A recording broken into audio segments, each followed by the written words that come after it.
冰箱总是反复的出现结冰，还有很多的积水。我们第一个需要检查的地方，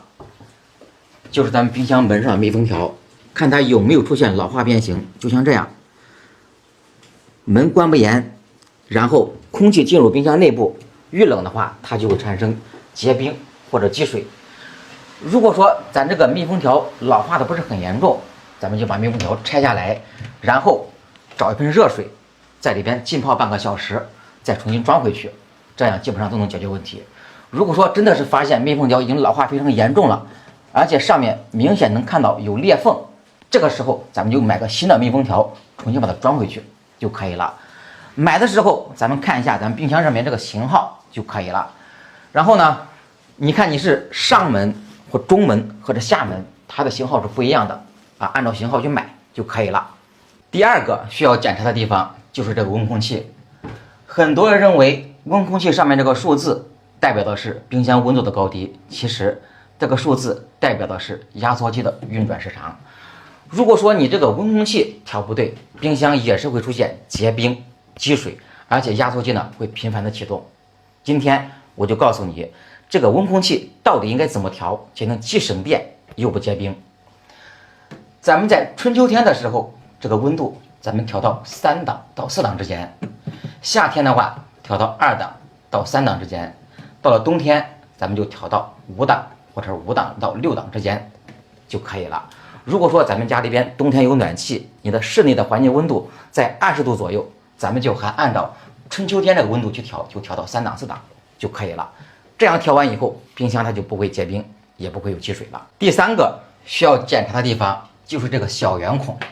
它是冰箱的排水口。咱们每天你去开门，冰箱去开门关门的时候，进入空气，冰箱就会产生小水珠，产生水分。包括咱们每天往里边放水果蔬菜，它也是会产生大量的水分的。冰箱呢，它是一个密闭的环境啊，关上门以后，空间很封闭。后面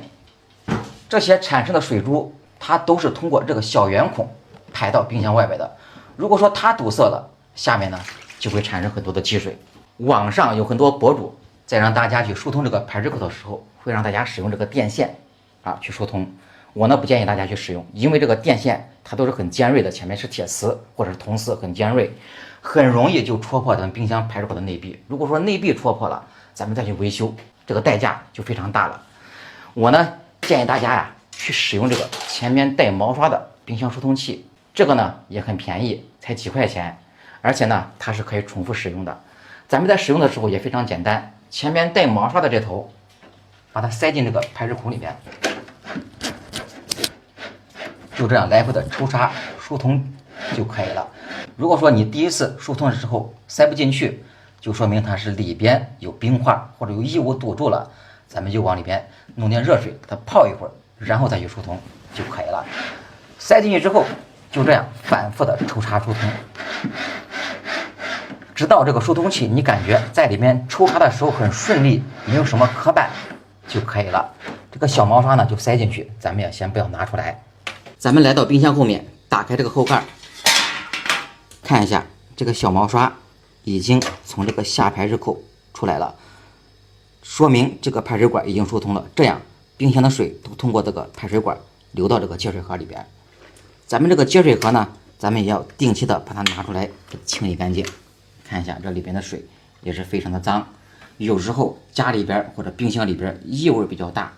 很多原因就是来源于它。半年咱们清理一次就可以了。